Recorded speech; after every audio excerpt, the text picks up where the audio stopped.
Alright, I have an EVVA EPS. It's the slider version of the lock. This lock has 5 sliders in it that interact with the sidebar and a passive sidebar on the other side.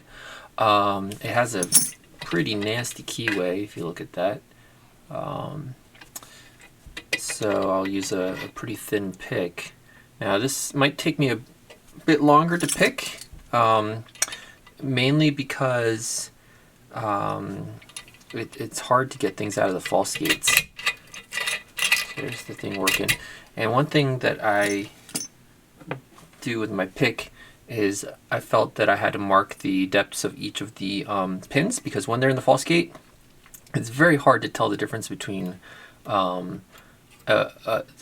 binding pin and the warding in here, because there's so much warding, right? So like that's a pin. So what I did is I felt that as a pin, I just marked it, and I went to the next pin, felt that as a pin, and I marked it, and so on throughout there, and I got my marks on there. So when it's not under tension. Once you add tension, things will bind up, so you want to mark it beforehand. So we'll go ahead and put some tension on there. And just so this thing doesn't take a long time, I know from picking it previously that this first pin is pretty high up, and it's kind of a pain to set, so I'm gonna go ahead and lift that up some in advance. Normally when you're picking, you would work it normally. A little cheat just to make this video not take forever. You're gonna treat it just the same as the other pins anyways, so what I'm gonna do is pin 5 is springy there, pin 4 is lifting, I got click from 4, and now it's springy. Okay, so that means that 4 is either not binding anymore, but what it probably means, or it's in the true gate. Okay, which is kind of interesting, because usually when you're in a false gate, it'll bind hard, but here it's like waiting for something else to give me some more rotation. So 3 is springy, 2 springy. Let's go back to 5 again. Okay, so let's check 1. 1 I do visually, and seems to be binding pretty hard. So even though I put it up, I didn't necessarily get it into a gate or anything like that. Right now 1 is in a gate. I just pushed it up to some random height, right? So go back to the back again. 5 is springy. Where's 4? I think 4 is springy there. 3 I think I just slipped under, springy. And 2 was binding a little, got a little click and a little bit more rotation. I'll go back to the back again. So I feel like this lock has a lot of iterations like this. 5 is now binding, no springiness. So I'll push up on 5. And it's pretty hard to push on these. There we go. Click from 5 and we're back to being springy on 5 again. Like that. 4 is binding. So I'll push up on 4. Not super easy to do. Using my mark to try to tell me the difference between the wording and the actual pin, but you still got to kind of feel around a little, because you could be off by a little bit and be hitting wording, which would suck. Alright, so I got 4 up a little higher. Go check 5 again. 5 is springy. Check 3. I think 3 is springy. 2. Okay, 2 springy. Come back to 1. 1 fell all the way down, so even though I cheated it up originally, it didn't help at all, because 1 fell down. Alright, 1 is binding all the way at the top here.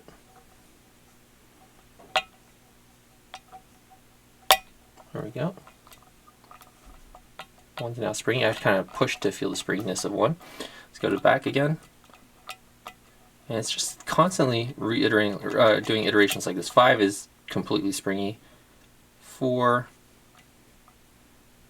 if that's 4 there, is that warding? Is that 4 there? 4 is springy. 3,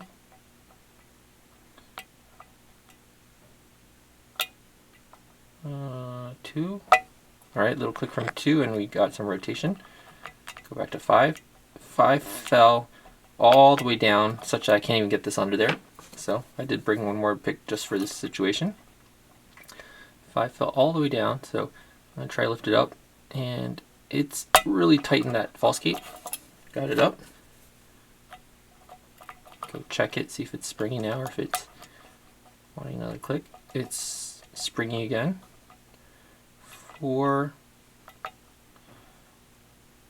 Oh, I think 4 is binding. I can't feel any springiness around it.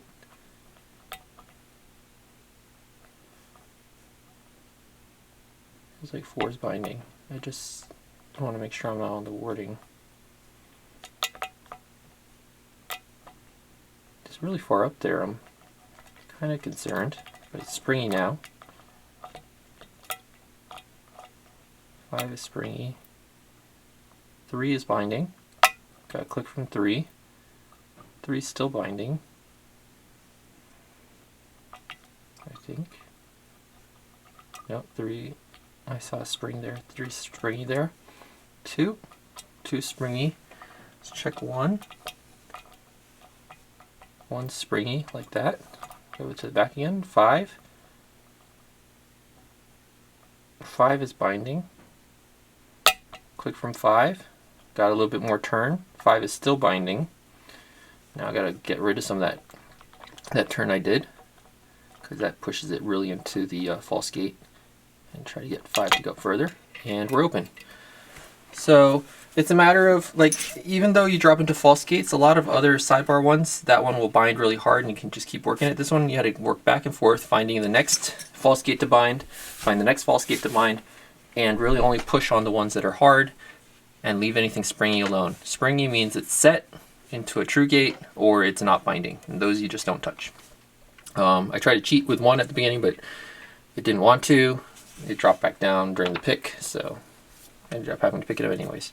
Alright, let's go take a look at what's inside of this. So zoom out, get us some autofocus. And this one was a little bit tougher of a bitting because it had these high cuts. So you had to go through a lot of false gates and stuff like that, I guess. Actually, I don't know if there's more than one false gate, but it felt like I went through quite a few. Alright. So to get into this, I broke off the middle post on that screw there. Let's see, why is it focusing all the way up there? Let's move the focus. Sorry about all the shaking. There we go. And go back in again.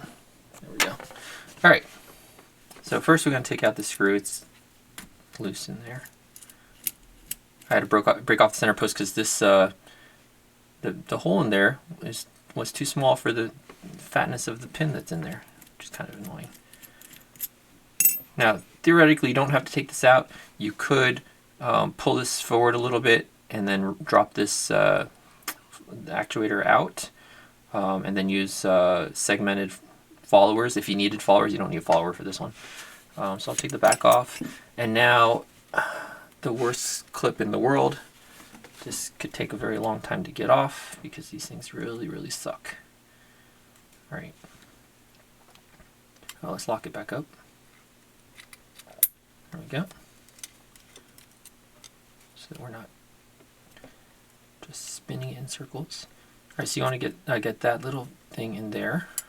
This little, and then push this up. Oh, it fell back down again. These things are terrible. Rotate it back again. Get that in there. Try to push this up. Okay, now that that's up, let's go ahead and grab it.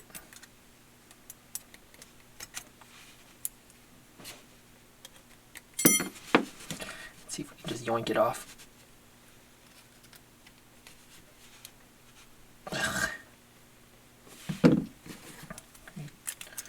The other side to come off with this. There we go.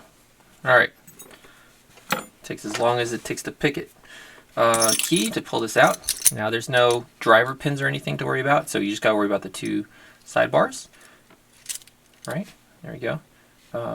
There's nothing in there, I don't think. Actually, I'm gonna take a look at there in a second. Anyways, sidebar. This is the active sidebar here. Okay, it's got I don't think I've looked at this. It's got little teeth on here, it looks like. So 1, 2, 3, 4. Huh. Wonder how that works. Maybe it uses one of these outer ones as well. We'll have to see how that lines up. Sorry, I'm just taking a look at how it lines up in here. It looks like the springs push on the slide. Oh, okay. All right. So what's going on here is it uses,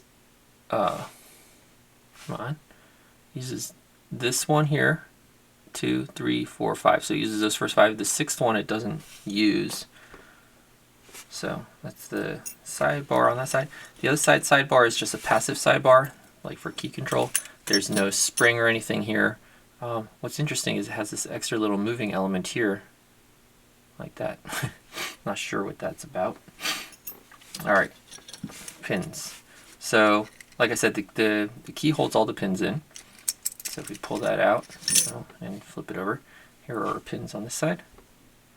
Pin 5, 4, 3, 1, 2. Okay, and there's just one of these springs is a different color, which is interesting. They're kind of long. They're pretty strong springs. They push down pretty hard on your pick. 5. All right. In any case, there's the. I can get off my tweezers. All right. So nothing special going on here. I noticed that there's a lot of this like chips of brass in here. Like they didn't. There's constantly like chips of brass falling out of this thing. It's really weird. One thing I wanted to check out was in here. Oh yeah, there's a spring up. You see? I don't know if you can see that. There's a spring pin there. I don't know why. I'm thinking it maybe it has something to do with this little moving element here on this sidebar. Maybe that somehow catches on that. I really have no idea. Maybe somebody could tell me. But let's take a look at one of these side pins. So these sliders here, this little nub pokes into the keyway, and that's what you're actually sliding up and down. What's interesting is the key is just like a normal key, so all it does is lift up on it. So it has a spring to push it back down, right? The spring is this way. So this is how it would be in there, and it'd go like on there like that. Okay. On the other side, you can see we have a deep cut, and that's the true gate, and you have this shallow cut, which is the false gate. And this cut has quite a lip on it, so that grabs onto that sharp sidebar really well. Looks like it has one false gate and one true gate, and I think they're all like that. Let me flip that over. So let's take a look close. I think they're all like that. And yeah, it looks like they all have one false gate, one true gate. Here, this one has the false gate above the true gate, and the rest all have it below. So this one, if you overset, it's going to get caught in that top false gate, and you're going to get really stuck. What's interesting is that I felt like I had to lift some of these more than once, like more than one false gate. Maybe the first one drops into there, and the second one drops into there. It felt like some of them I had many clicks out of, but I guess only one false gate on them. In any case, that is the EVVA EPS, the slider variant of it. Thanks, everyone.